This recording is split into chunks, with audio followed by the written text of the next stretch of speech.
सबसे पहले देखो डीजेनरेट का मतलब क्या होता है। डीजेनरेट का मतलब होता है सेम एनर्जी। मतलब जैसे हमें 5 ऑर्बिटल्स हैं, डी के कितने ऑर्बिटल्स होते हैं? 5। स्टार्टिंग इन पांचों की एनर्जी क्या है? सेम। क्या एनर्जी है? सेम। इसलिए पांचों को क्या बोलता हूं मैं? Degenerate orbitals. क्या बोलता हूं? Degenerate orbitals. अब तुम्हें शेप पता होनी चाहिए। देखो जो सबसे पहले है, जो 5 ऑर्बिटल्स हैं उनका नाम क्या होता है? एक का नाम होता है डी एक्स वाई, दूसरे का होता है डी वाई जेड, और तीसरा होता है डी। वैसे दो और होते हैं। देखो ऐसे देखो, एक्स वाई जेड है, एक एक करके पेयर बनाओ। पहले एक्स वाई का पेयर बना, फिर वाई जेड का बना। आया समझ? और बाकी दो कौन से होते हैं? एक होता है d x square minus y square, और एक होता है डी। इसमें तुम देखो कौन सा देखो, एक्स वाई वाला। जो डी एक्स वाई है ना, तुम ध्यान से देखने की कोशिश करो, ये ऑन एक्सिस के ऊपर नहीं है, ये एक्सिस में बीच में होता है। जैसे मान लो ये एक्स है और ये वाई है, तो डी एक्स वाई होगा कुछ ऐसे। मतलब एक्स वाई एक्सिस जो होगा ना, देखो एक्स वाई प्लेन में होगा, और ना एक्स एक्सिस में पूरा नहीं होगा, ना वाई एक्सिस में होगा, ये एक्सिस के बीच में होगा। दिख रहा है? ठीक है। ऐसे तुम देखोगे जो वाई जेड होगा, डी वाई जेड, ये वाई जेड प्लेन के अंदर होगा, ये वाई है और ये जेड है, और वाई एक्सिस पे जेड एक्सिस पे नहीं होगा, उनके बीच में होगा। ऐसे ही तुम्हारा होगा D x Z. D x Z देखो वो कौन से प्लेन में होगा? एक्स और जेड वाले प्लेन में। तुम्हारा एक्स प्लेन कौन सा है? तुम्हारा एक्स प्लेन है ये वाला, और तुम्हारा जेड प्लेन कौन सा है? ये वाला। ये कोऑर्डिनेट्स के ऊपर नहीं है, ये उसके एक्सिस के ऊपर नहीं है, उसके बीच में। आया समझ? एक्सिस पे सिर्फ दो ऑर्बिटल्स हैं। कौन कौन से ऑर्बिटल्स हैं? एक है d z square. D z square क्या पूरा जेड के ऊपर है? पूरा किसके ऊपर है? जेड के ऊपर। और एक है d x square minus y square. ये भी देखो पूरा, ये पूरा एक्स एक्सिस के ऊपर दिख रहा है, और वो पूरा वाई एक्सिस पे दिख रहा है। तो तुम यहां पर देखने की कोशिश करोगे तो एक्स वाई एक्सिस के बीच में होते हैं, वाई जेड भी एक्सिस के बीच में होते हैं, तुम्हारा एक्स जेड भी एक्सिस के बीच में होता है। बस सिर्फ दो ऑर्बिटल्स ऐसे हैं जो एक्सिस के ऊपर आते हैं। एक है एक्स वाई, मतलब x square minus y square वाला, और एक है डी जेड स्क्वायर वाला। तो एक बात बताओ, अगर लिगेंड आ रहे हैं, लिगेंड कहां से आएंगे? लिगेंड आएंगे, मैं कोऑर्डिनेशन नंबर 6 की बात करूं। कोऑर्डिनेशन नंबर 6 का मतलब कितने कितने लिगेंड्स होंगे? 6। कितने लिगेंड्स होंगे? 6, है ना। और ज्योमेट्री क्या होगी? ऑक्टाहेड्रल। ऑक्टाहेड्रल के अंदर कितने कॉर्नर्स होते हैं? 6। एग्जांपल देता हूं मैं तुम्हें। ये तुम्हें ऑक्टाहेड्रल दिख रहा है? यहां पर तुम देखोगे, यहां पर ये ऑक्टाहेड्रल के अंदर एक कॉर्नर ये है, एक कॉर्नर ये है, एक कॉर्नर ये है, एक कॉर्नर ये है, एक कॉर्नर ये है, एक कॉर्नर ये है। आया समझ? जो लिगेंड्स आ रहे हैं वो एक्सिस के अलोंग आ रहे हैं। किसके अलोंग आ रहे हैं? एक्सिस के अलोंग आ रहे हैं। तो स्टार्टिंग में क्या होगा? सभी जो ऑर्बिटल्स हैं, दी के कितने ऑर्बिटल्स हैं? 5। सबकी एनर्जी स्टार्टिंग में सेम लेवल में बढ़ेगी। किससे बढ़ेगी?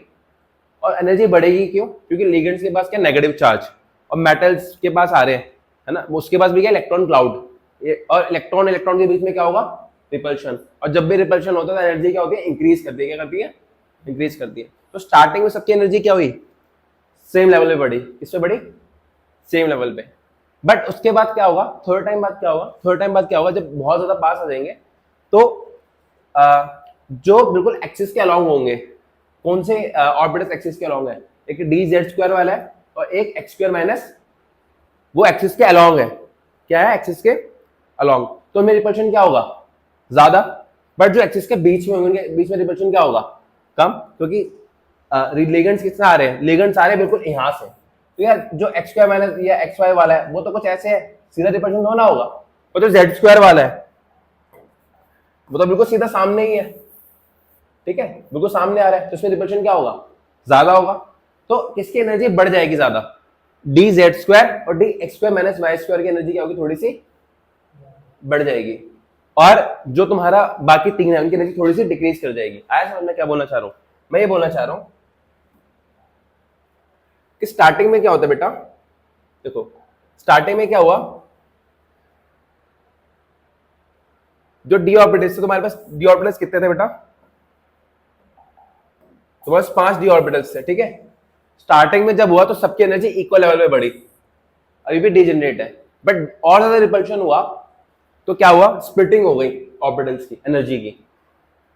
3 ऑर्बिटल्स नीचे चले गए और 2 ऑर्बिटल्स किधर चले गए? ऊपर। 2 ऑर्बिटल्स ऊपर क्यों गए? उनकी एनर्जी बढ़ी क्यों? क्योंकि उनमें रिपल्शन थोड़ा ज्यादा हो रहा था। आया समझ? जो ये पॉइंट है ना जहां से स्प्लिटिंग हुई है, इसको बोलते हैं बैरी सेंटर। क्या बोलते हैं? बैरी सेंटर। कोई दिक्कत, कोई परेशानी? और जो एनर्जी गैप है इन दोनों के बीच में, समझ पा रहे हो कि यहां तक दोनों बराबर थे? मैं बोल रहा हूं, देखो मैं कह रहा हूं कि स्टार्टिंग में 5 ऑर्बिटल्स बराबर थे, सबकी एनर्जी सेम थी, 1 2 3 4 5। जब लिगेंड्स आए, लिगेंड्स कहां पर आ रहे हैं? एक्सिस के ऊपर। वो कितने लिगेंड्स आ रहे हैं? 6। और सिर्फ 2 ऑर्बिटल्स ऐसे हैं जो एक्सिस के सामने, बिल्कुल एक्सिस के ऊपर है, वो है डी जेड स्क्वायर और डी एक्स स्क्वायर माइनस, बाकी डी ये क्या है? Along the axis. किस पे?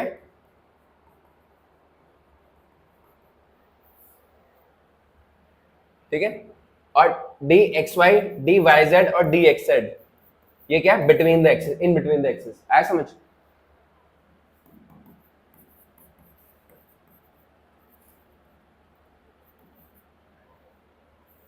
अब देखो स्टार्टिंग में एनर्जी सबकी बराबर हो गई,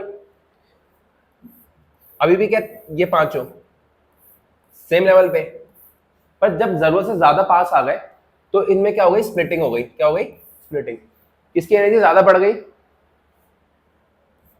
इनकी एनर्जी ज्यादा बढ़ गई। क्यों? क्योंकि इनमें रिपल्शन ज्यादा हो रहा है। और 3 की एनर्जी थोड़ी क्या हो गई? कम हो गई। ठीक है। जिस सेंटर पे ये हुआ, ये पॉइंट, इसको हम क्या बोलते हैं? बैरी सेंटर। क्या बोलते हैं? और जो इन दोनों के बीच में एनर्जी गैप होगा उसको बोलते हैं डेल्टा नॉट। क्या बोलते हैं? Delta not. और इसका नाम क्या होता है? ये is crystal field splitting energy. आया समझ? जो 3 ऑर्बिटल्स और 2 ऑर्बिटल्स बीच में गए उनके बीच में जो एनर्जी डिफरेंस है उसको क्या बोलते हैं? Crystal field splitting energy. कोई दिक्कत, कोई परेशानी? समझ आया? इतना फंडा क्लियर हुआ? आगे बढ़ो। ठीक है। अब एक बात बताओ, मान लो ये सेंटर है, ये सेंटर है, कितने ऑर्बिटल्स थे? 5। ठीक है।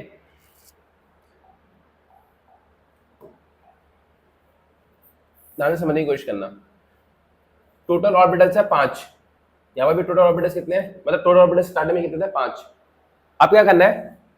यहां से कितनी एनर्जी ऊपर गया? टोटल एनर्जी मान लो 10 है ना? सेंटर से देखना चाहता हूं कि अगर मैं एनर्जी गैप 10 है तो सेंटर से ये कितना नीचे गया और ये कितना ऊपर गया। तो तुम्हें कैसे करना है? डिवाइडेड बाय 5 कर दो, डिवाइडेड बाय 5 कर दो, multiply by delta not, multiply by delta not. अब एक बार बताओ, अब क्या करना है इसमें? इसका अपोजिट इधर कितना गया? 3, तो इसे मल्टीप्लाई कर दो 3 से, और इसका अपोजिट ऊपर कितना गया? 2। तो द थिंग इज, ये जो मेन सेंटर है, मेन सेंटर से जो तुम्हारे 3 ऑर्बिटल्स हैं वो एनर्जी में 255 डेल्टा नेट, उसकी एनर्जी क्या हो गई है? कम हो गई है। और जो ऊपर वाले हैं उनकी 3/5 डेल्टा नॉट एनर्जी क्या हो गई है? ज्यादा हो गई है। आया समझ? और डेल्टा नॉट क्या है यहाँ पर? Crystal field splitting energy. जो नीचे चले गए हैं ना उन ऑर्बिटल्स का नाम होता है T2G। क्या नाम होता है? T2G। और जो ऊपर ऑर्बिटल्स गए उनका नाम क्या है? EG। जो नीचे है उनका नाम क्या बेटा? T2G। और जो ऊपर गए हैं वो कितने हैं? EG। EG ऑर्बिटल्स कितने होंगे? 2। और T2G ऑर्बिटल्स कितने होंगे? 3। अब एक बात समझने की कोशिश करो कि जब इलेक्ट्रॉन्स आएंगे, इलेक्ट्रॉन्स T2G में रहने की कोशिश करेंगे, EG में रहने की कोशिश करेंगे? T2G में। क्यों? क्योंकि उसकी एनर्जी क्या है? कम है। ये बात समझ आ रही है? तो अब द थिंग इज कि अब जब मैं इलेक्ट्रॉन की फिलिंग करूंगा, जैसे तुम्हें कभी भी इलेक्ट्रॉन देंगे, कभी कॉन्फ़िगरेशन पूछेंगे, अब तुम्हें T2G और EG के फॉर्म में करना पड़ेगा, है ना? अब इसमें भी 2 केस आएंगे, एक आएगा स्ट्रॉन्ग फील्ड लिगेंड, एक होगा वीक फील्ड लिगेंड। ठीक है। ये सब मैंने पढ़ा दिया। 5 थे, नीचे जो गए वो क्या है? T2G, ऊपर जो गया वो EG। और ये भी बता दिया मैंने कि एनर्जी में कितना नीचे चला गया होगा ये, वो कैसे करूंगा? 2/5 डेल्टा नॉट। और ये कितना ऊपर चला गया होगा? 3/5। याद करने का तरीका भी बता दिया मैंने। कोई दिक्कत, कोई परेशानी? ध्यान रखना टेट्राहेड्रल में इसका उल्टा होगा। टेट्राहेड्रल जो कॉम्प्लेक्स होगा ना, टेट्राहेड्रल कॉम्प्लेक्स में अलोंग द एक्सिस नहीं आता, वो इन बिटवीन द एक्सिस आता है। समझने की कोशिश करना, ऑक्टाहेड्रल में क्या आ रहा है, अलोंग द एक्सिस, पर टेट्राहेड्रल में किधर आता है, इन बिटवीन द एक्सिस। तो इन बिटवीन द जो एक्सिस है वो वाले की एनर्जी बढ़ जाएगी, और इन बिटवीन द एक्सिस कितने हैं, 3, उनकी एनर्जी क्या होगी, बढ़ जाएगी, और बाकी जो होंगे उसकी एनर्जी घट जाएगी। ऐसा समझ, चलो वहां पर समझा दूंगा, यहां पर समझाया जो नीचे है वो T2G, ऊपर जो है वो आप समझने की कोशिश करना। अगर मान लो तुम्हारी D1 कॉन्फ़िगरेशन है, क्या है, तो बस D1 कॉन्फ़िगरेशन है, क्या है, D1 कॉन्फ़िगरेशन। अब तुम पे 2 ऑर्बिटल्स है, एक T2G, एक है EG। अगर तुम पे एक इलेक्ट्रॉन भरना है तो किधर जाएगा वो, T2G। तो D1 में कॉन्फ़िगरेशन क्या होगी, D1 में कॉन्फ़िगरेशन होगी T2G1 EG। आया समझ, कोई दिक्कत कोई परेशानी। जैसे मान लो स्कैंडियम है, स्कैंडियम की कॉन्फ़िगरेशन क्या होती है, आर्गन 4s2 3d1, जो इसको D1 है इसकी कॉन्फ़िगरेशन क्या होगी, T2G1 EG0। सेकंड मान लो D2 है, अभी भी नीचे आ सकता है, अभी भी नीचे आ सकता है, तो इसकी D2 की कॉन्फ़िगरेशन क्या होगी, इट इज T2G2 EG3 है, अभी भी नीचे आ जाएगा, T2G3 EG। अब गेम यहां से पलटेगा 4 से, कहां से पलटेगा, 4 से। अब 4 में क्या है, 4 में 2 केस है, 4 में 2 केस कौन से हैं। अब चौथा इलेक्ट्रॉन के पास 2 ऑप्शन है, या तो नीचे पेयरिंग कर ले या एक ऊपर चला जाए। अब ये कैसे पता चलेगा कि वो पेयरिंग करेगा नहीं करेगा, दैट डिपेंड ऑन लिगेंड। अगर लिगेंड स्ट्रॉन्ग फील्ड है तो पेयरिंग करवा लेगा, अगर लिगेंड क्या है, स्ट्रॉन्ग फील्ड, तो क्या करवा लेगा, पेयरिंग। पर अगर लिगेंड वीक फील्ड है तो पेयरिंग नहीं करा पाएगा, वो कहां चला जाएगा, ऊपर। तो D4 में कितने आ गए बेटा, D4 में 2 केस हो गए, एक केस है स्ट्रॉन्ग फील्ड, एक केस है वीक फील्ड। अगर स्ट्रॉन्ग फील्ड है पेयरिंग हो जाएगी, मतलब T2G में ही आएगा, और EG में अभी भी क्या रहेगा, 0, तो ये जाएगा T2G4 EG0। पर अगर वीक फील्ड है तो पेयरिंग नहीं करा पाएगा, और वो कहां चला जाएगा, ऊपर वाले में, तो जाएगा T2G3 EG1। आया समझ, कोई दिक्कत कोई परेशानी, ठीक है। अब इस चीज को देखो, देखो बस तुम इसको याद रखना है, स्ट्रॉन्ग फील्ड लिगेंड के केस में ना पीस पेयरिंग एनर्जी, पीस पेयरिंग एनर्जी तुम्हें ध्यान रखना है। स्ट्रॉन्ग फील्ड लिगेंड के केस में जो क्रिस्टल फील्ड स्प्लिटिंग एनर्जी होती है ना, वो पेयरिंग एनर्जी से क्या होती है, ज्यादा होती है। और मुझे कैसे तो चलेगा, अगर मुझे दे रखा है बस तुम्हें चेक करना है, मानो डेल्टा नॉट है, अब तुम्हें इसकी वैल्यू दे दी 10 और पेयरिंग एनर्जी की वैल्यू दे दी 2, तो delta not is greater than 2, तो तुम्हारा फील्ड कैसा होगा, स्ट्रॉन्ग। और स्ट्रॉन्ग फील्ड होगा तो पेयरिंग करा पाएगा नहीं करा पाएगा, करा पाएगा, कोई दिक्कत कोई परेशानी। अब तुम्हें ये वाला ट्रिक बता दी थी ना मैंने, कान नाक और हाथ, जो कार्बन नाइट्रोजन से चालू होते हैं वो स्ट्रॉन्ग फील्ड होते हैं यूजुअली, बता दिया था, ठीक है। अब मान लो D5 है, D5 में भी 2 केस आएगा, एक केस क्या है, स्ट्रॉन्ग फील्ड, और दूसरा है वीक फील्ड। अगर स्ट्रॉन्ग फील्ड होगा तो पेयरिंग हो जाएगी, तो ऊपर नहीं जाके नीचे ही चला जाएगा, वो क्या हो जाएगा, T2G D5 में क्या हो जाएगा। एक तो केस ये है, 3 तो आने ही आने हैं, 2 के पास ऑप्शन है, ये तो दोनों ऊपर चले जाए या दोनों नीचे आके पेयरिंग कर ले। तो जैसे ही अगर स्ट्रॉन्ग फील्ड है तो पेयरिंग हो जाएगी, तो कॉन्फ़िगरेशन क्या आएगी D5 की स्ट्रॉन्ग फील्ड में, T2G5 EG, और वीक फील्ड में क्या आएगी, अच्छा स्ट्रॉन्ग फील्ड में, स्ट्रॉन्ग फील्ड के लिए क्या रहता है बेटा, स्ट्रॉन्ग फील्ड तुम्हारा डेल्टा नॉट जो होता है वो पेयरिंग एनर्जी से ज्यादा होता है, और इसमें डेल्टा नॉट पेयरिंग एनर्जी से कम होता है। आ रहा है समझ, तो इस केस में कॉन्फ़िगरेशन क्या होगी, इट इज T2G3 EG2। आया समझ। नेक्स्ट बढ़ो, 6 वाला, 6 वाले में 2 केस है, स्ट्रॉन्ग फील्ड और वीक फील्ड। स्ट्रॉन्ग फील्ड में क्या होगा, नीचे पेयरिंग हो जाएगी, EG में एक भी नहीं जाएगा, तो ये हो जाएगा T2G6 EG, लिख के दिखाना, समझ आ गया। और इसमें क्या होगा, देखो अब ध्यान से समझने की कोशिश करना, 6 वाला केस है, 6 वाले केस में तुम्हारे पास 3 नीचे है 2 ऊपर है, ठीक है, वीक फील्ड में 1 2 3 4 5 से भर देगा, छठा इलेक्ट्रॉन कहा जाएगा। अब उसके पास जो छठा इलेक्ट्रॉन है उसके पास पेयरिंग करने, अब उसके पास ऑप्शन ही नहीं बचा, या तो वो ऊपर पेयरिंग करेगा या नीचे पेयरिंग करेगा। अब उसके पास पेयरिंग करने का, अब उसके पास ऑप्शन नहीं है कि उसको मतलब उसके पास ऑप्शन नहीं है, अब उसे पेयरिंग करनी ही पड़ेगी। तो अब उसके पास ऐसा कोई ऑप्शन होता है तो किससे पेयरिंग करेगा, नीचे, ऊपर नहीं करेगा, क्योंकि नीचे एनर्जी क्या है, कम। तो इसकी कॉन्फ़िगरेशन क्या होगी, D6 में कॉन्फ़िगरेशन क्या होगी, देखो D6 में पहली कॉन्फ़िगरेशन क्या है, स्ट्रॉन्ग फील्ड में T2G 6 EG 0। वीक फील्ड में क्या है, वीक फील्ड में 5 है, 3 ऊपर जाएगा, 2 3 नीचे और 2 ऊपर। अब नेक्स्ट एक जो इलेक्ट्रॉन है वो पेयरिंग वाला है, तो उसमें क्या होगा, T2G नीचे पेयरिंग हो जाएगी, 4 EG। आया समझ। अब देखो D7, D7 में क्या होगा, अब देखो D7 में तो ऑप्शन इसके पास भी नहीं है स्ट्रॉन्ग फील्ड पे, क्यों, 6 इलेक्ट्रॉन थे, 6 के 6, नीचे कितने ऑर्बिटल्स थे, 3 ऑर्बिटल में मैक्सिमम इलेक्ट्रॉन कितने आ सकते थे, 6, वो फिल हो गए। अब सातवां इलेक्ट्रॉन कहाँ आएगा, ऊपर ही आएगा, तो क्या हो जाएगा EG 1। और इसमें क्या होगा, पहले 3 नीचे 2 ऊपर, अब ऑप्शन है पेयरिंग का, 2 इलेक्ट्रॉन पेयर कराने हैं, तो किधर पेयर होगा, तो ये क्या हो जाएगा T2G 5 EG 2, और इधर क्या होगा T2G 6 EG। अब 8 वाला देखो, अब 8 से तो सबके सेम है, देखो D1 से 3 में कोई दिक्कत नहीं थी, स्ट्रॉन्ग फील्ड वीक फील्ड का कोई चक्कर नहीं है, ऐसे D8 से लेके D10 तक में कोई चक्कर नहीं है। चक्कर कहां फंसेगा, D4 से लेके D, उसी में स्ट्रॉन्ग फील्ड और वीक फील्ड है, उसी में ध्यान देना है, ठीक है। जैसे D8 है, अगर मुझे D8 देखना हो तो D8 में क्या होगा, पहले स्ट्रॉन्ग फील्ड के अंदर नीचे 3 आ जाएंगे, फिर उन 3 की पेयरिंग होगी, कितने हो गए 6, अब बचे 2 किधर जाएंगे, ऊपर, तो T2G 6 EG 2। अब नेक्स्ट है, समझ आ रहा है ना, लिख के देखो, समझ आ रहा है। और अगर वीक फील्ड भी है, वीक फील्ड में क्या होगा, 3 पहले नीचे, 2 ऊपर, अब उसके बाद पेयरिंग करानी है, तो पेयरिंग कहां कराएगा, 3 नीचे आ गया, 2 ऊपर आ गया, तो कितने इलेक्ट्रॉन बच गए, 3, और पेयरिंग करानी है तो कहीं कहां पर पेयरिंग होगी, नीचे ही होगी। तो दोनों ही कॉन्फ़िगरेशन बस क्या हो गई, सेम हो गई, चाहे स्ट्रॉन्ग फील्ड हो चाहे ऐसे D9 में भी होगा और D10 में भी होगा। बताओ, सिर्फ सारी कहानी कहां की है, दिक्कत कहां की है, D4 से लेके D7 तक, बाकी जो पूरी कहानी है वो क्या रहेगी, सॉरी D4 से D4 से लेके D7 तक, ठीक है। अब एक बार मैं दोबारा से पूछ लेता हूं, स्ट्रॉन्ग फील्ड के केस में जो डेल्टा नॉट होगा वो ग्रेटर देन P होगा, लेस देन P होगा,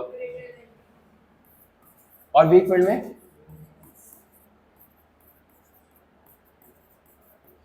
बताओ, 15 मिनट से ऊपर की थ्योरी दी क्या, खत्म, एक बार थ्योरी पढ़ देता हूं, 1 मिनट देख लो।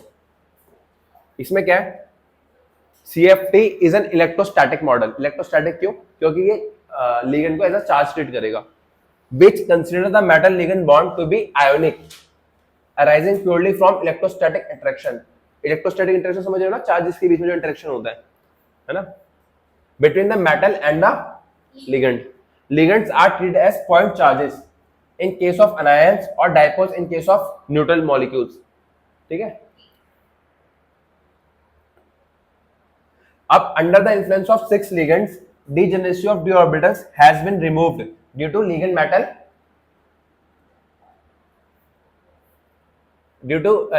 metal electron repulsion in octahedral complex। Removal of degeneracy give 3 orbitals dxy, dyz and dzx of lower energy T2G and 2 orbitals of higher energy that is dz square और dx square minus y square। इसको क्या बोला मैंने, EG set, ठीक है। dx square minus y square and dz square orbitals point towards the axis along the direction of the ligand will experience more repulsion and will raise in energy, ठीक है। अब देखो, splitting of degenerate levels due to presence of ligands in definite geometry is called crystal field splitting and the energy spectrum is denoted by delta naught which is known as crystal field splitting। अच्छा, एक the extent of splitting depends upon the field produced by the ligand and the charge on the metal ion। मतलब कितनी splitting होगी वो depend करता है किस पे, मेटल आयन पे और साथ लिगेंड पे। अब तुम्हारी एक सीरीज है जिसको बोलते हैं स्पेक्ट्रोकेमिकल सीरीज, स्पेक्ट्रोकेमिकल लिगेंड्स। इसमें क्या करा गया, हमने लिगेंड्स को on the basis of their strength कि कौन सा स्ट्रॉन्ग फील्ड होगा, कौन सा वीक फील्ड होगा, उस ऑर्डर में अरेंज करा है। बट मुझे पता है तुम उस पूरी चीज को याद नहीं कर पाओगे, इसे तुम्हारे मैंने लगा दिया कान नाक और। देखो ध्यान से देखो, इसमें तुम्हें दिख रहा होगा ना, नॉर्मल हेलोजेंस पहले है ना, जो वीक फील्ड है। क्या ये कहानी समझ आती है?